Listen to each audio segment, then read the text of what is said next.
हर रोज एक नई कहानी देखने के लिए चैनल को सब्सक्राइब करें और बेल आइकन दबाना ना भूलें। चेन्नई के स्टेशन पर प्लेटफॉर्म नंबर 12 से ट्रेन चल पड़ती है। अधीरा स्टेशन पर दौड़ते हुए ट्रेन पर चढ़ने की कोशिश करती है। उसके पीछे बहुत सारे गुंडे हाथों में हथियार लेकर भाग रहे थे। तभी ट्रेन से एक लड़का जिसका नाम तरुण था, उसकी मदद के लिए हाथ बढ़ाता है और चलती हुई ट्रेन पर अधीरा उसका हाथ थामकर चढ़ जाती है। सारे के सारे गुंडे ट्रेन पर चढ़ते, लेकिन उससे पहले ही ट्रेन अपनी रफ्तार पकड़ लेती है। अधीरा उस लड़के को तमिल में थैंक्स बोलती है। चला धन्यवाद, मैं थैंक्स बोली। तुम्हारा नाम? Oh, myself Tarun. Nice name. ना पेरू अधीरा। अयो रामा, सॉरी जी, मैं बोली मेरा नाम अधीरा है। ओह, तो तुम चेन्नई से ही हो? हाँ, मेरा अप्पा अम्मा यहीं रहता है। मेरा अप्पा बहुत बड़ा गुंडा है। मेरा जबरदस्ती एक गुंडे से शादी कर रहा था, दैट्स व्हाई मैं घर से भागी। लेकिन अगर घर छोड़ दिया तो रहोगी कहाँ? मेरा फ्रेंड रहता है साक्षी, पूना में। उसके यहाँ मैं कुछ दिन स्टे करेगी, छोटी मोटी जॉब करके अपना आगे का देखेगी। अगर तुम्हारे पापा के गुंडे वहाँ पर भी आ गए तो क्या करोगी? अयो तरुण, मेरे को भागने का बड़ा एक्सपीरियंस है। मैं अपने अप्पा के गुंडों का इंतजार थोड़ी करेगी। मैं कुछ दिन साक्षी के पास रहेगी, उसके बाद मैं केन्या जाके सेटल हो जाएगी। अरे यार, तुम भागते ही रहोगी क्या? मेरे को उस गुंडे से शादी करके लाइफ डिस्ट्रॉय नहीं करती। उससे अच्छा है कि मैं ट्रेन के आगे आकर मर जाएगी, पर उस गुंडे से शादी नहीं करेगी।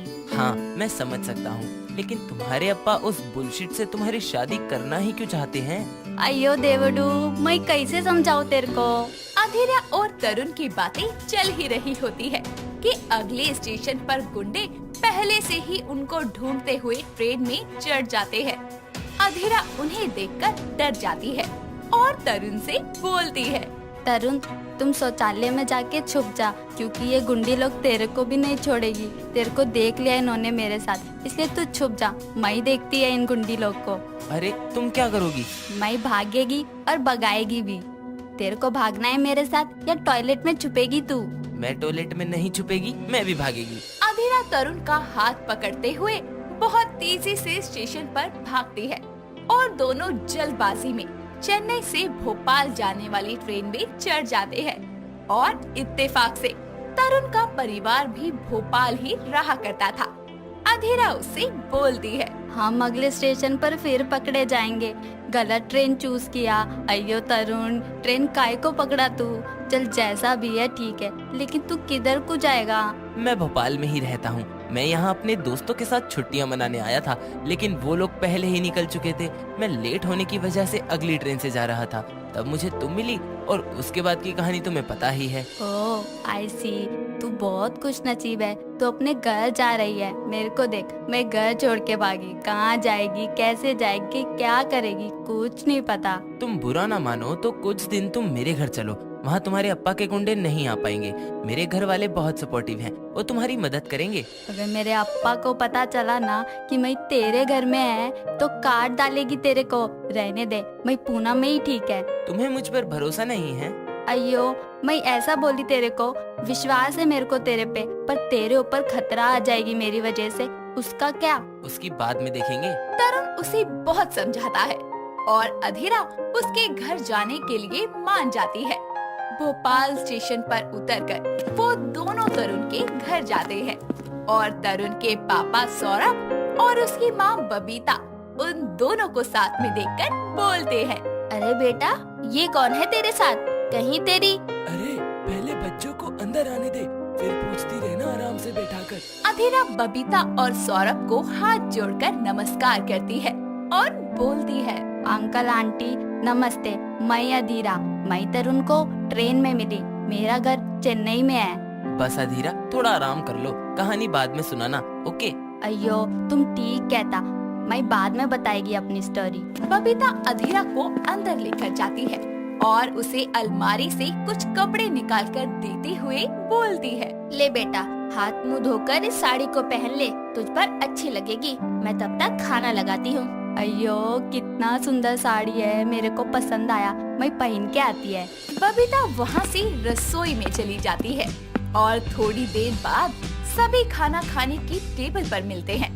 बबीता सभी को खाना परोसती है। तभी तरुण के पापा सौरभ उससे पूछते हैं, बेटा तुम कहाँ से हो? अयो रामा, मैं बताई तो थी, मैं चेन्नई में रहती अप्पा और अम्मा के साथ। मेरा अप्पा मेरा शादी एक गुंडी से फिक्स किया था। मेरे को नहीं जमता तो मैं घर से भागी। तभी मेरे को ट्रेन में तरुण मिला और मेरी बहुत हेल्प किया। मेरे को यहाँ भी लाया। मैं इसको मना की लेकिन ये सुना ही नहीं। अच्छा किया नहीं सुनी तेरी बात। ले तू पराठा खा, खास तेरे लिए बनाए हैं। अयो आंटी, बहुत टेस्टी खाना बनाए। हमारे यहाँ उत्पम, इडली, सांभर, मसाला डोसा, नारियल से बनी बहुत सारी चीजें बनाते हैं। और पोंगल में तो सब नाचते हैं, गीत गाते हैं, मंदिर में पूजा करते हैं भगवान का। मेरे को तो भरतनाट्यम बहुत अच्छे से आता है, मैं आपको भी सिखाएगी। अरे इस उम्र में बबीता भरतनाट्यम करेगी तो पक्का हमारा खाना पीना बंद हो जाएगा। अधीरा ऐसा मत करना यार, मेरी माँ घर का काम करते ही इतना ज्यादा थक जाती हैं, फिर ये भरतनाट्यम कुचिपुड़ी का शौक उनमें मत डालना। अरे मैं है ना, खाना अच्छा बनाएगी। आज शाम का खाना मैं ही बनाएगी। इतना बोलकर सभी खाना खाने के बाद सो जाते हैं। ऐसे ही वो लोग काफी दिनों तक साथ रहते हैं। अधीरा बबीता को कोई काम नहीं करने देती थी। बबीता को भी धीरे धीरे अधीरा में अपनी बहू नजर आने लगती है। ऐसे ही एक दिन बबीता और सौरभ लिविंग रूम में बैठे होते हैं। तभी बबीता तरुण से बात करते हुए बोलती है, अरे घर पर तो छुट्टी वाले दिन अपनी ये लैपटॉप नाम की गर्लफ्रेंड को छोड़ दिया कर। हमारे लिए तो इसके पास वक्त ही नहीं है। अरे माँ, आप ऐसे मत कहा करो यार, बोलो क्या बोलना है आपको। तेरी उम्र हो चुकी है, अब शादी वादी का ख्याल है कुछ या नहीं? अरे अभी कहाँ शादी वादी। हाँ हाँ, बाप की उम्र का हो जा तब करियो। तेरी माँ जैसी ही मिलेगी बुढ़ापे में तो मेरी जिंदगी तो जैसे तैसे कट गई। आप फिर शुरू हो गए। अरे मैंने तुम्हें थोड़ी ही कुछ कहा है, मैं तो तुम्हारी तारीफ कर रहा हूँ। आप तो चुप ही रहो। बेटा तुझे अधीरा कैसी लगती है? अब आई ना पॉइंट पर। मुझे लगा ही था कि अब अधीरा का नाम ही होगा बबीता की जुबान पर। वैसे तुम्हारी पसंद अच्छी है। पापा मम्मी, ये आप क्या बोल रहे हैं? क्यों, तुझे अधीरा पसंद नहीं है? नहीं पापा, ऐसा नहीं है, लेकिन आपने मुझसे पहले अधीरा से पूछा इस बारे में? पूछना क्या है, वो तुम्हारे साथ खुश रहती है, हम सभी के साथ भी घुल मिल गई है। और तो और मोहल्ले वाले ये तक बोलते हैं कि अरे चोरी छुपे बहू भी ले आए और बताया भी नहीं। अगर तू चाहे तो मैं तेरी जगह अधीरा से बात कर लेती हूँ। नहीं, मैं खुद बात करूँगा उससे। तभी ये सारी बातें अधीरा सुन लेती है और उनके सामने आकर बोलती है, अंकल आंटी, मैं आपको पहले ही बोली थी, मेरा अप्पा गुंडा है, मेरे साथ साथ किसी को भी नहीं छोड़ेगी। मेरे को तरुण बहुत पसंद है। आप लोगों ने तो मुझे अपनी बेटी की तरह समझा, लेकिन बेटा तरुण पसंद है ना तो किसी बात की कोई चिंता मत करना, हम तुम्हारी शादी कराएंगे, तुम चिंता मत करो। लेकिन अगर कुछ गलत हुआ तो आगे मेरा अप्पा काट डालेगी। विश्वास नहीं मुझ पर तुम्हें? है, लेकिन ओफो, इस लड़की के तो लेकिन ही खत्म नहीं होते। बेटा हम हैं तेरे साथ। सभी के समझाने पर अधीरा मान जाती है और उन दोनों की शादी बड़ी धूमधाम से होती है।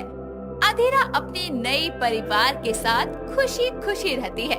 काफी समय बाद साउथ इंडियन बहू अधीरा एक बेटी को जन्म देती है और उनका परिवार संपन्न हो जाता है। अनीता रोज की तरह अपनी योग क्लासेस से वापस आती है और वो हमेशा की तरह सोफे पर पसरे हुए अपने पति विभूति को देखकर बोलती है, विभू विभू क्या है ये सब? सुबह से ऐसे पड़े हो, यूं नहीं कि घर की सफाई कर लो। आखिर क्या मजा आता है तुमको मुफ्त की रोटियां तोड़ने में? ये क्या बोल रही हो तुम अनु? मैं तुम्हारा पति हूँ, थोड़ी तो इज्जत दिया करो यार। इज्जत भीख नहीं है जो मांगने से मिल जाएगी, इज्जत कमानी पड़ती है। लेकिन तुमने तो आज तक एक फूटी कौड़ी नहीं कमाई, इज्जत कहाँ से कमाओगे? अरे कम से कम कोई छोटी मोटी नौकरी ही कर लो ताकि लोग तुमको नल्ला बेरोजगार कहना बंद करें। अनु बेबी, ये दुनिया के 100 मुंह हैं, 100 बातें करेंगी। अरे किसी की बात को दिल पर नहीं लेना चाहिए। और वैसे भी जब वक्त था तो मेरा नौकरी करने का मन नहीं था और अब किसी को मुझे नौकरी देने का मन नहीं है। अरे दिल पर नहीं लेना तो किडनी लीवर जहाँ लेना है लो, पर प्लीज कोई काम ढूंढो। बहुत हो गया तुम्हारा ये नल्लापना, तुम्हारे मन ने तुमको नल्ला बना दिया है। अनीता इतना कुछ विभूति को सुनाकर अपने कमरे में चली जाती है और बेचारा विभूति बीवी के हाथों बेइज्जत होकर खुद से बोलता है। अरे यार, बताओ मेरी कोई इज्जत ही नहीं है। आई एम नॉट टिपिकल नल्ला, आई एम ब्लडी टपरा यूनिवर्सिटी टॉपर। मैं सबको साबित कर दूंगा कि मैं चाहूँ तो बड़ी से बड़ी नौकरी यूँ चुटकियों में हासिल कर सकता हूँ। वो अलग बात है, मैं करना नहीं चाहता, पर अब लगता है कि करनी पड़ेगी। विभूति अपने कॉलेज के डॉक्यूमेंट्स लेकर बहुत सारी जगह इंटरव्यू के लिए जाता है, लेकिन कोई उसको नौकरी नहीं देता क्योंकि उसके पास काम करने का एक्सपीरियंस नहीं था।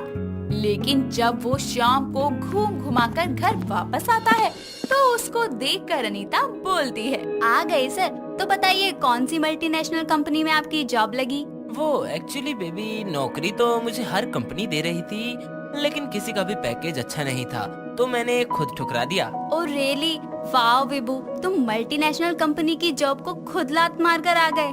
Really impressive. अरे बेबी, ऐसा भी कोई बड़ा काम नहीं है। जस्ट शट अप, तुम्हारे अंदर थोड़ी भी शर्म है? अरे सच बोलो कि तुमको किसी ने जॉब ही नहीं दी। हे भगवान, मेरी ही जिंदगी में ये नल्ला बेरोजगार पते लिखा था। तुम्हारी वजह से मेरी सहेलियां मुझे ताने मारती हैं। तो बेबी, इसमें मेरी क्या गलती?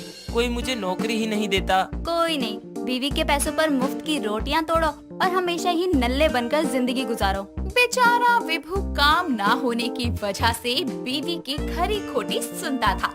घर से शांति ना मिलने पर वो बेचारा नुक्कड़ की चाय की दुकान पर जाकर बैठता है, जहां उसका पड़ोसी मोहन आता है और विभूति को चाय की टपरी पर बैठा देखकर बोलता है, और नल्ले विभूति जी कैसे हैं?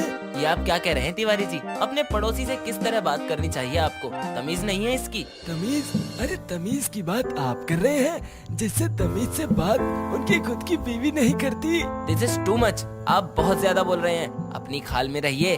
हम तो खाल में ही हैं विभूति जी। आप खुद को देखिए, ऐसे कब तक नल्ले घूमते रहेंगे? मैं तो कहता हूँ मेरे खोके मेरी शॉप पर सिक्योरिटी गार्ड बन जाओ। 2000 रुपए महीना दूंगा, आपका खर्चा तो निकल जाएगा। What you mean मेरा खर्चा? आप जानते हैं मेरे एक दिन का खर्चा आपके पूरे महीने के खर्चे से ज्यादा है, और आप 2 कौड़ी के खोके वाले मुझे नौकरी दोगे? अरे ऐसी हजारों नौकरियों को रोज लात मारता हूँ। अरे जाइए जाइए, आपकी किस्मत में नल्ले रहना ही लिखा है। नल्ले बेरोजगार कहेंगे। मोहन इतना बोलकर वहाँ से भाग जाता है और उसके मुंह से ये सब सुनकर विभूति बोलता है, यार कैसे दिन आ गए। साला 2 कौड़ी का ये मोहन मेरी बेइज्जती करके जा रहा है। इसको तो एक दिन अच्छा सबक सिखाऊंगा। अभी घर जाता हूँ, भूख लग रही है। विभूति घर आता है, जहाँ अनीता के साथ पहले ही मोहन आकर बैठा होता है और विभूति के आते ही मोहन बोलता है, देखिए भाभी जी, आ गए नल्ले विभूति जी। मैंने इनको इतनी अच्छी नौकरी दी, लेकिन इन्होंने लात मार दी। बताइए, मैंने तो पड़ोसी होने के नाते मदद करनी चाहिए। साले मोहन, तू यहाँ, और बेबी तुम ऐसे लोगों को घर में क्यों आने देती हो? पता है ये साला मुझे अपने खोखे पर गार्ड की नौकरी दे रहा था। विभू, पहले तो तुम तमीज से बात करो मोहन जी से। और ये क्या खोखा खोखा लगाया हुआ है? जो भी है उनका खुद का है। तुमने खुद को देखा है? पूरा दिन घर में मुफ्त की रोटियां तोड़ते हो, नल्लों की तरह गलियां नापते हो। अरे कम से कम इन्होंने पड़ोसी होने के नाते तुम्हें नौकरी तो ऑफर की है।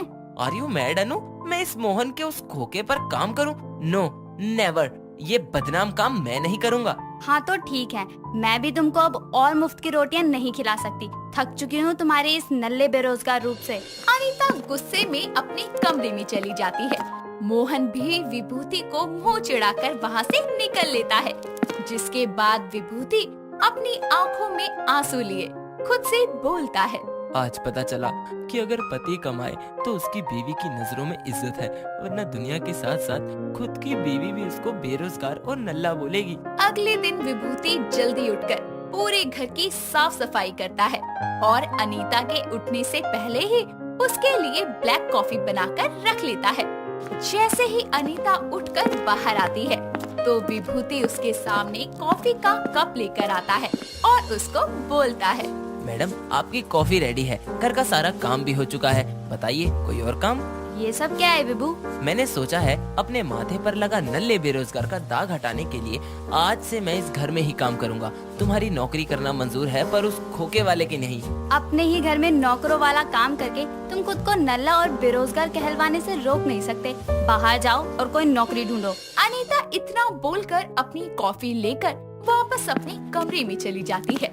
इसके बाद बेचारे विभूति को घर से बाहर नौकरी की तलाश में एक बार फिर निकलना पड़ता है। रास्ते में वो एक अंजलि नाम की लड़की से टकरा जाता है, जो कि उसकी कॉलेज फ्रेंड थी। और उसको अचानक से देखकर अंजलि बोलती है, अरे विभूति, तू कॉलेज के बाद से आज मिला है, कहाँ था अब तक और कैसा है?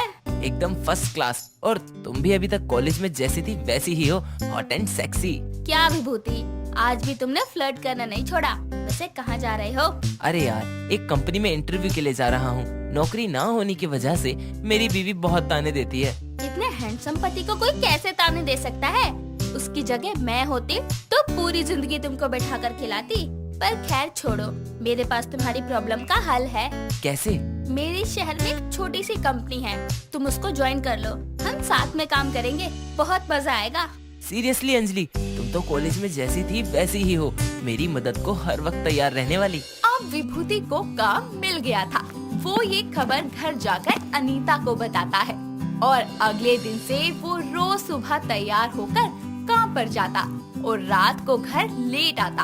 अनीता कॉल कर करके थक जाती थी, लेकिन विभूति कभी कॉल नहीं उठाता था। एक दिन देर रात तक अनीता विभूति के आने पर जगी होती है और उसके आते ही पूछती है, आखिर इतनी देर देर तक कौन सा काम करते हो तुम? अरे बेबी, कंपनी में बहुत सी मीटिंग्स होती हैं और अंजलि मुझे हर मीटिंग में अपने साथ लेकर जाती है। वो क्या है ना, I am Tapra university topper और मेरी पर्सनैलिटी देखकर ही सामने वाली पार्टी डील हमें दे देते हैं। अच्छा जी, कुछ ज्यादा ही नहीं हो रहा तुम्हारा ये अंजलि के साथ घूमना? यार, मेरे दोस्त होने के साथ साथ मेरी बॉस भी है। अब तुम ही कहती थी ना, कब तक नल्ले रहोगे, बाहर जाकर काम करो। तो कर रहा हूँ, अब क्यों गुर्दे छिल रहे हैं तुम्हारे?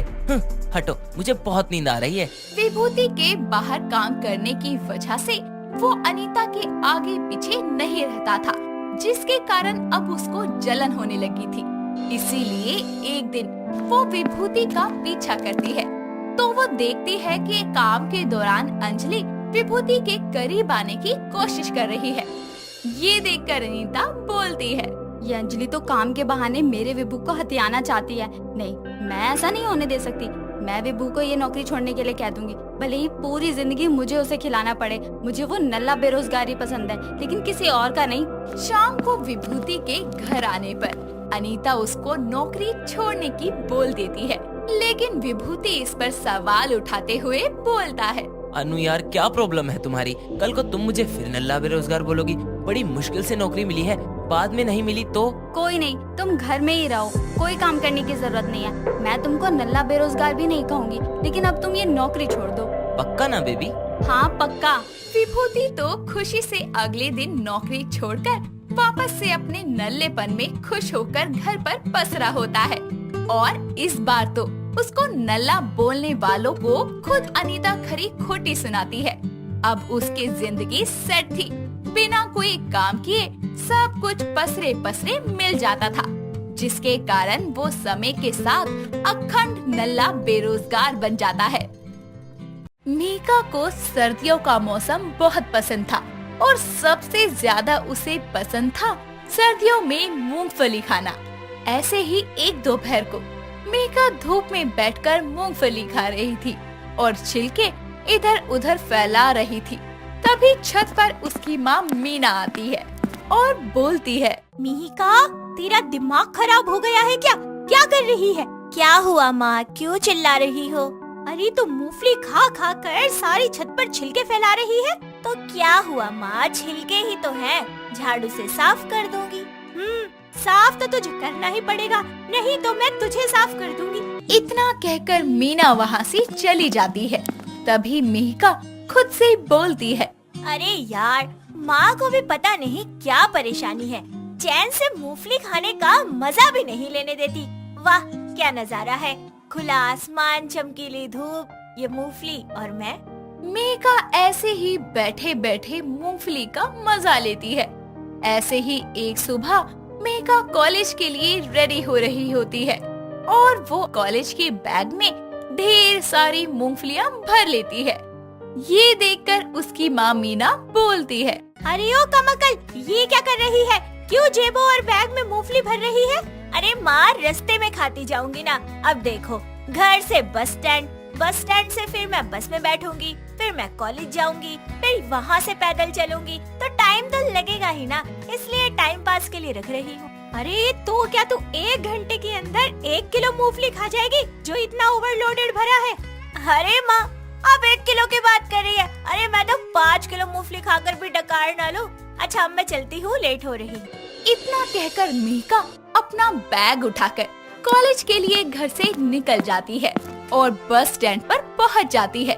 कुछ ही मिनटों में वहां बस आती है और मेघा बस में चढ़ जाती है।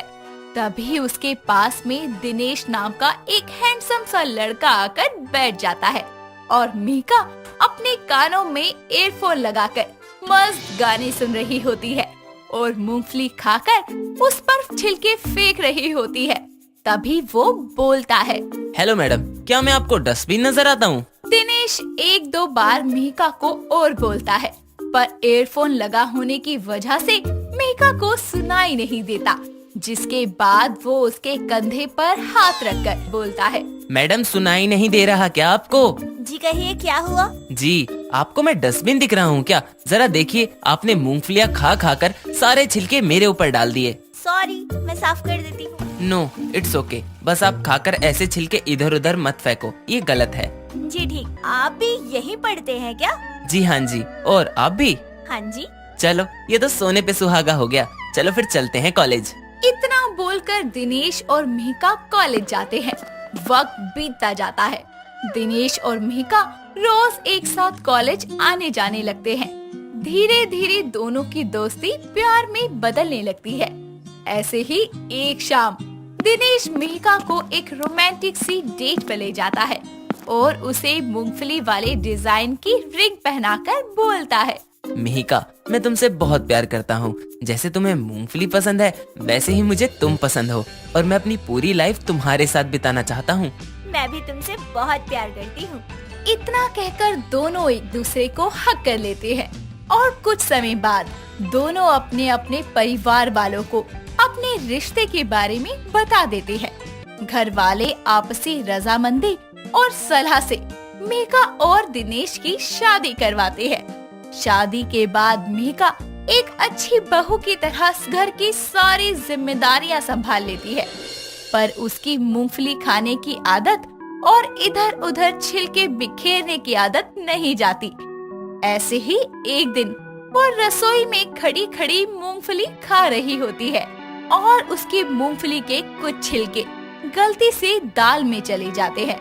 कुछ देर बाद जैसे ही सब खाना खाने लगते हैं तो छिलके वाली दाल उसकी सास की थाली में आती है, जिसे देखकर वो बोलती है, बहू बहू क्या है ये सब? ये दाल में मूंगफली के छिलके?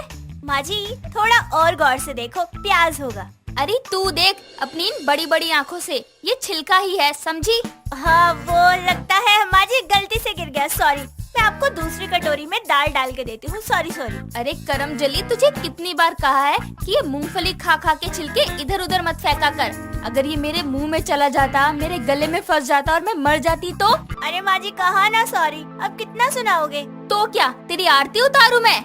माँ जी आप कुछ मत कहो, मैं आपको दूसरी कटोरी में दाल डालकर दे रही हूँ, आप बस शांत होकर खाना खा लीजिए। इतना बोलकर मेघा जल्दी से रसोई में जाती है और अपनी सास के लिए दूसरी कटोरी में दाल डालकर ले आती है, जिसके बाद सरोज आराम से खाना खाती है। ऐसे ही वक्त बीतता जाता है, पर मेघा अपनी आदतों से बाज नहीं आती। वो मूंगफली खाती और छिलके इधर उधर फैलाती। अब पूरे घर में मूंगफली के छिलके नजर आने लगते हैं, कभी सोफे के ऊपर तो कभी बेड के नीचे, यहाँ तक कि बाथरूम में भी मूंगफली के छिलके मिलने लगे थे। सरोज और दिनेश मेघा को समझा समझा कर थक जाते हैं, पर मेघा को ये बात समझ नहीं आती। ऐसे ही एक दिन सरोज फोन पर बातें करते करते जैसे ही सोफे पर बैठती है तो उसे मूंगफली के छिलके चुभ जाते हैं, जिस पर वो चिल्लाते हुए मेघा को बुलाती है और बोलती है, अरे बैल बुद्धि घोड़ी निकम्मी, तुझमें दिमाग है या उसको भी बेचकर मूंगफली खा ली? क्या हुआ माँ जी, आप ऐसे चिल्ला क्यों रही हैं? अरे तेरी इस मूंगफली के छिलके चुभ गए मुझे जब मैं सोफे पर बैठी। तो माँ जी आपको देखकर बैठना चाहिए था ना, ऐसे ही कहीं भी बैठ जाती है। अपनी गलती मानने की जगह तुझे मुझे ही गलत साबित करना है। इसमें मेरी क्या गलती है? अरे जब से मैं इस घर में आई हूँ ना शादी करके, मुझे तो चैन से कोई मूंगफली ही नहीं खाने देता। जब देखो सुनाते रहते हैं बस। तो अरे क्या करे, तुझे खाना है तो तू खा, हमने तुझे कब रोका या तेरा मुंह पकड़ा हुआ है? लेकिन कम से कम इन छिलकों को किसी प्लेट में रख ले या पन्नी में डाल ले। अरे वो भी ना सही तो डस्टबिन में डाल दे। बस बस, अब ज्यादा हिमाकत की जरूरत नहीं है। पहले सुना दिया, अब समझा रही है। मुझे नहीं सुनना कुछ भी। इतना कहकर मेहका पैर धमकाती हुई वहाँ से चली जाती है। वक्त बीतता जाता है पर उसकी मूंगफली खाने की आदत में कोई सुधार नहीं आता। उसकी आदत इतनी ज्यादा बढ़ जाती है कि अब वो रात को उठकर भी मूंगफली खाने लगती है। ऐसे ही एक रात मेहका मूंगफली खा रही होती है, तभी उसका एक दाना उसके गले में फंस जाता है और वो जोर जोर से खांसने लगती है। सरोज और दिनेश पानी पिलाते पर उसकी खांसी बंद ही नहीं होती। खास खास कर मेहका की आंखों से आंसू आ जाते हैं और फिर उसे वॉमिटिंग होती है और उसके गले से मूंगफली बाहर आ जाती है और फिर जाकर उसे राहत मिलती है। तभी सरोज बोलती है, बहू थोड़ी और मूंगफली मंगवा दूं बेटा? कहे तो पूरा बोरा रखवा दूं, जी भर के खा लेना। हाँ हाँ, मैं और माँ जी तुम्हें छील छील कर देते रहेंगे, तुम खाती रहना। नहीं नहीं, मुझे नहीं खानी मूंगफली। हाय, मेरे पेट में दर्द हो गया खास खास कर। सारी पसलियों ने एक साथ डांस किया है। आज के बाद कभी नहीं खाऊंगी। मेहका की बात सुनकर दिनेश और सरोज हंसने लगते हैं और मेहका अपना पेट पकड़कर बैठ जाती है और फिर दोबारा कभी मूंगफली नहीं खाती। दोस्तों, अगर आपको ये कहानी पसंद आई तो इसे लाइक करें, शेयर करें और कमेंट करके बताएं कि कहानी में आपको सबसे अच्छा क्या लगा।